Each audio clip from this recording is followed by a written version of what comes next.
오늘도 뜨거운 이슈를 시원하게 풀어보겠습니다. 킹스맨 김수민 평론가 나오셨습니다. 안녕하십니까? 네, 반갑습니다. 자, 오늘 대학 수학능 시험 치러지는데요. 자, 코로나 유행 이후에 세 번째로 치러지는 수능입니다. 8시 10분까지 입실이니까 아마 수험생들 지금 고사장으로 향하고 있는 그런 시간인데 혹시 듣고 계시는 수험생도 있을 수 있으니까요. 뭐 유의사항 또 특이사항 좀 소개 좀 해주시죠. 네, 올해 수험생은 약 51만 명인데요. 예, 이분들이 오늘 전국 84개 시험지구에서 시험을 시작을 해서 또 끝을 맺습니다. 일단은 코로나 관련한 네, 문의 코로나. 그 내용들을 좀 얘기를 드리자면 예년과 달라지는 것은 PCR 검사가 아니라 유증상 수험생도 PCR이 아니라 신속 항원 검사를 받게 되는 거고요.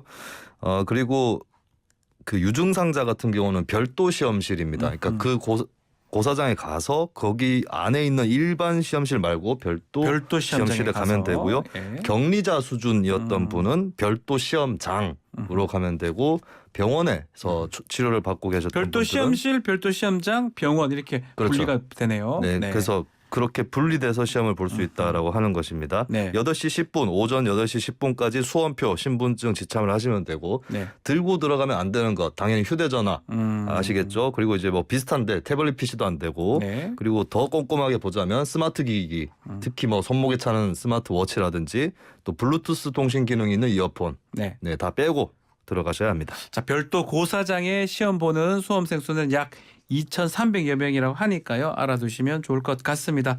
자, 본격적인 이야기 이어가겠습니다. 대장동 수사 내용입니다. 어제 검찰이 이재명 대표의 측근 정진상 실장 구속영장을 청구했는데요. 아마 14시간 정도 조사를 진행한 후에 청구한 내용이니까 혐의가 어느 정도 입증됐다 이렇게 자신하는 것 같습니다. 네, 일단 뭐 그 안에서 확보되어 있는 증거라든지 수사 과정은 알 수가 없는 거니까요. 근데 어쨌든 14시간 조사를 하고 바로 구속영장을 청구를 한 것으로 봤을 때 이미 체포영장을 전에 청구를 하게 됐었죠. 네. 근데 물론 이거는 기각이 됐기는 했지만은 검찰 입장에서는 대부분이 입증이 돼 있고 그 상태에서 신문을 한 결과 구속영장을 청구를 해도 되겠다라고 판단을 한 것으로 보입니다. 자, 내일 이제 법원에서 구속 신문이 있는데 실질 심사가 있는데 김용 부원장의 그 영장 실질 심사를 맡은 판사가 또 이 사건을 맡는 거네요. 네, 그렇습니다. 뭐 그것이 어떤 영향을 끼칠지는 알 수는 없는 거지만 이 같은 판사라고 했을 때는 김용 부원장에 대해서 영장 실질 심사를 해봤기 때문에 이 사건에 대해서 조금 더 뭐 소상하게 알고 있는 그런 가능성은 있다고 볼 수 있겠고요. 하지만 그렇다고 해서 이게 꼭 어느 쪽에 유리하다, 불리하다 이렇게 판단을 할 수는 없을 것 같습니다. 판사 입장에서는 좀 더 익숙한 그런 일을 또 가지고 판단을 하는 이점은 있을 수는 있겠죠. 아마 검찰 계획 자체는 정진상 실장의 신병을 확보한 이후에 이재명 대표 연관성을 찾겠다. 뭐 이거 아니겠습니까? 아무래도 급물살을 타는 걸로 봤을 때는 최종 목표가 정진상 실장은 아닌 것 같고요. 정진상 실장에 대한 구속영장이 또 발부가 되면 바로 이재명 대표에게 수사의 방향을 흘러갈 것이고요. 그리고 만약에 발부가 안 된다면 또 이재명 대표에게 넘어가기는 수사 흐름이 넘어가기는 좀 힘들어지겠죠. 자, 좀 눈에 띄던 부분이 뭐냐면 정진상 실장 측은 적극 반박을 했다고 하고 물증은 없는데 유동규 본부장 진술만 있기 때문에 객관적이지 못하다면서 대질 신문을 요청을 했는데 검찰이 이것을 거절했다. 이런 보도가 있더라고요. 네, 일단 검찰에서 지금까지 물증을 어떻게 얼마나 쥐고 있는지가 제대로 밝혀지지는 않았습니다. 그렇기 때문에 이게 혹시 진술에 의존하고 있는 거 아닌가 이런 의문 또 한간에서는 있었던 거고요. 정진상 실장 입장에서는 진술 대 진술로 한번 해보자 그러면 이렇게 나왔던 것인데 검찰 입장에서는 뭐 굳이 그럴 필요는 없다라고 했습니다. 근데 이게 또 검찰이 자신이 없어서 그런 건지 아니면 거꾸로 그렇게 할 필요 없이 우리는 없을 증거가 확실하다 이렇게 봤던지 이렇게 쥐고 있는 건지 이건 또 알 수 없는 그런 부분이 될 것 같고 이게 어떻게 보면 증거의 수준이나 이런 것도 재판에 가서 드러날 확률이 좀 높습니다. 그럴 수도 있겠죠. 수사 과정에서 이거를 제시를 했다가 상대 쪽에서 방어할 수도 있다. 이렇게 그렇죠. 해서 이제 뇌물사건 특히 그런 경우가 많습니다. 예, 그렇게 할 수도 있는 것이고 그렇기 때문에 이게 뭐 바로 얼마나 증거가 있는지 드러나는 것은 좀 힘들 것 같습니다. 자, 그렇다면 구체적 혐의가 어떻게 해야 됩니까? 크게 네 가지 부분인데요. 네. 첫 번째는 2013년부터 2020년까지 유동규 전 본부장 등 이른바 대장동 일당으로부터 각종 사업 추진에 편의를 제공하는 대가로 총 1억 4천만 원을 수수했다라고 예. 하는 뇌물죄. 예, 특가법상의 뇌물이고요. 두 번째는 대장동 개발 사업자 2015년 2월에 선정을 하는데 그 대가로 지분 배당 그 세후 428억 원을 받기로 약속을 했다라고 네. 하는 부분입니다. 그리고 세 번째는 그 대장동 개발 이전에 위례 신도시 예, 이쪽에서도 이제 대장동 소위 대장동 네. 일당이 개발 사업자로 선정되게 하고 개발 수익을 안겨다 줬다라고 하는 부패방지법 위반 혐의고요.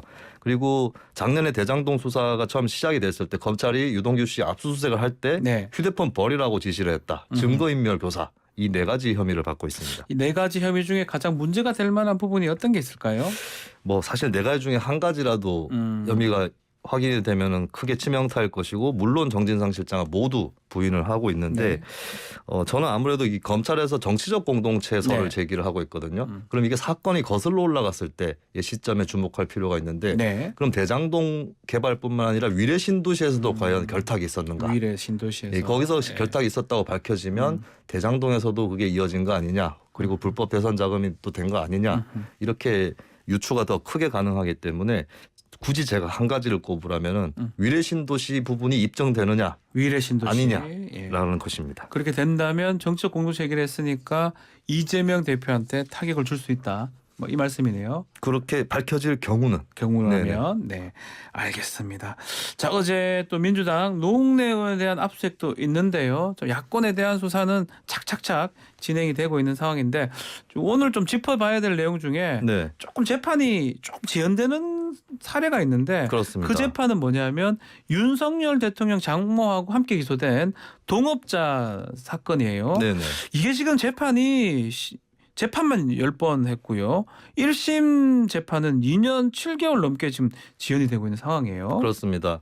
윤 대통령 장모 최모 씨 예. 관련한 사건이 여러 가지인데 그거 중에서는 좀 사건 내용이 쉬운 편에 해당한다고 봐요. 간단한 저는. 거 아니냐. 뭐 다른 잔고 것보다는. 위조 증명 그거 그렇죠. 했던 그거잖아요. 통장 잔고 증명 이거는 예. 많이 들어보셨을 건데 네. 여기에 이제 같이 기소된 사람이 있습니다. 안모 네. 씨, 또 김모 씨라는 사람도 같이 기소가 됐는데 네. 공범으로 일단 기소가 된 거죠. 근데 관계가 또 묘한 것은 그 윤 대통령 장모 최모 씨하고 안모 씨는 서로 상대방에게 속아서 그렇게 된 거다. 네. 나도 피해자다. 이런 주장을 해왔었어요. 네. 근데 안모 씨 같은 경우는 그 국민참여재판을 신청을 또 하는 과정이 있었고 물론 또 그게 취소가 되는 이런 과정들이 있었는데 근데 같은 혐의로 재판을 어쨌든 받는 거지 않습니까? 네. 근데 윤석열 대통령 장모 최모 씨는 이미 1심 단계지만 작년에 징역 1년이 확정이 됐었죠. 확정 아니고 선고가 됐었죠. 선고를 받고 2심 지금 진행 중인 상황이에요. 그렇죠. 2심이 예. 막 들어갔어요. 거기 예. 이미.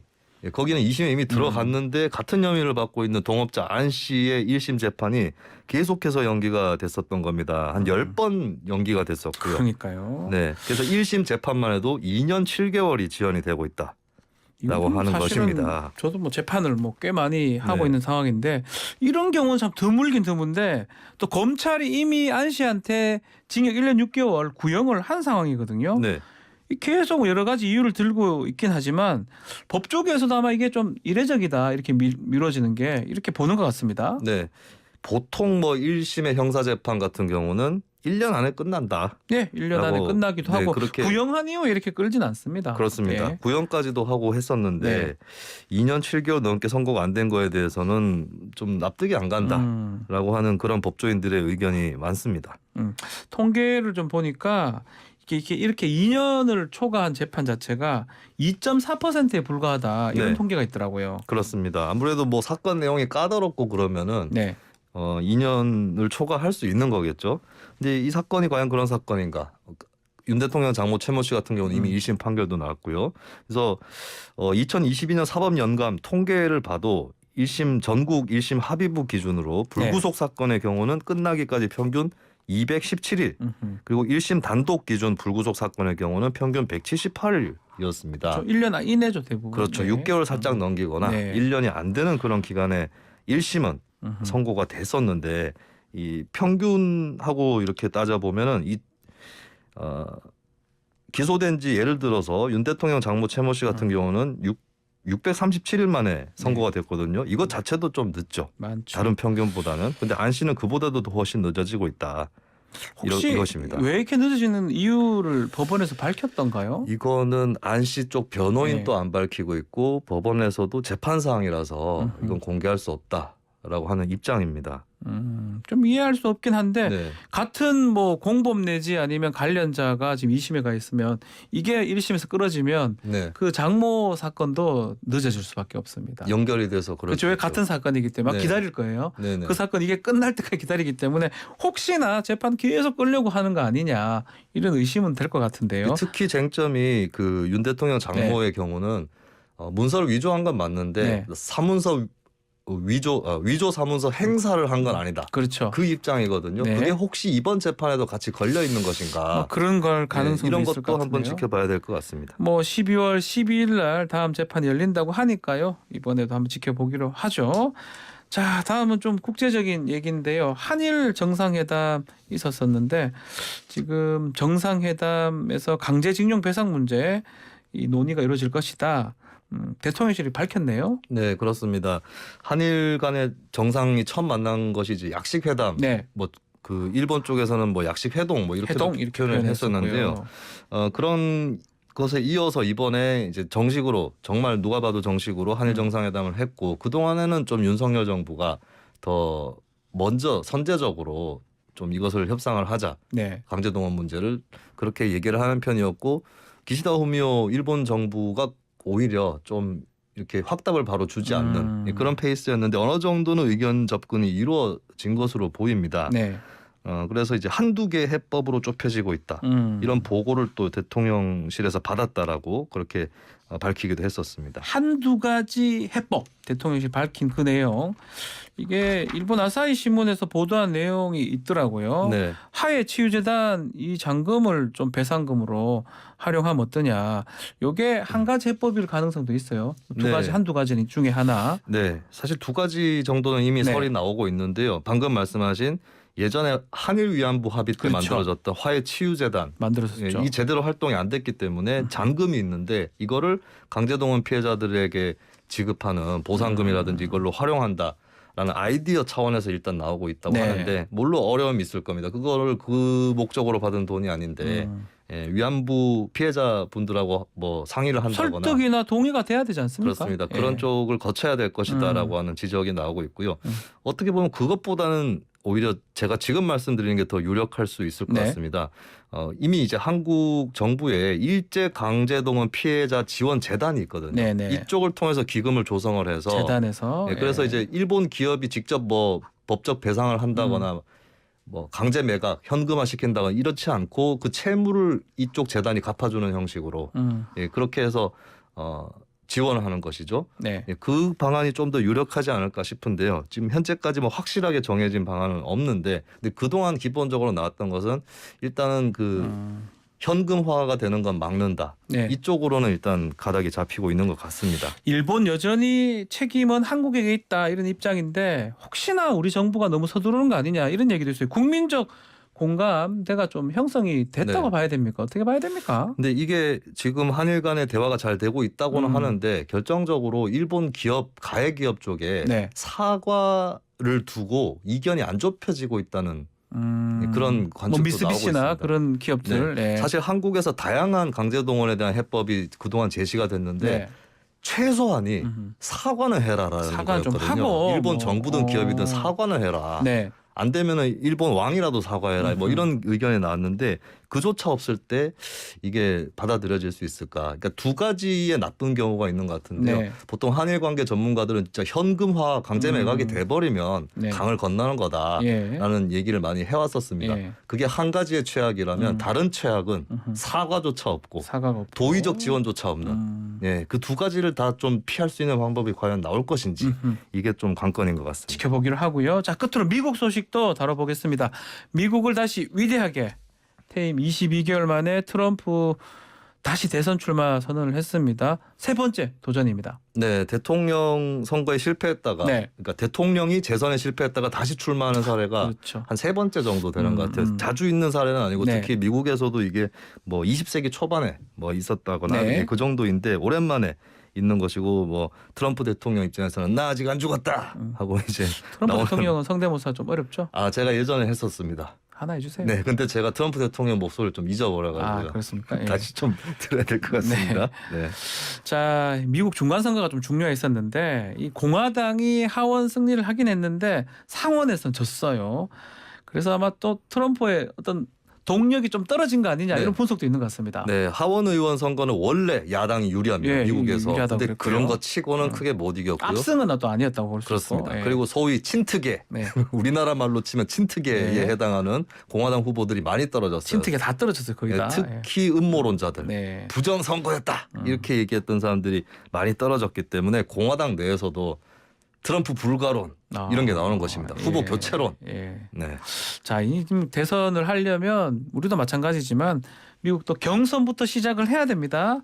앞으로 넘어야 될 산이 꽤 많은 것 같습니다. 이번 선거의 스타는 론 디센티스 플로리다 주지사입니다. 플로리다는 원래 경합주였거든요. 그렇죠. 근데 이 주가 언제부턴가 공화당의 우세주가 되어버렸고 이번에도 확실한 우세를 점했습니다. 네. 이 주역이 바로 디센티스 주지사이고 최근에 여론조사에서도 앞질러서 네, 외연 확장성과 본선 경쟁력을 나름 보여주고 있습니다. 알겠습니다. 경선부터 이겨야 된다 이 말씀입니다.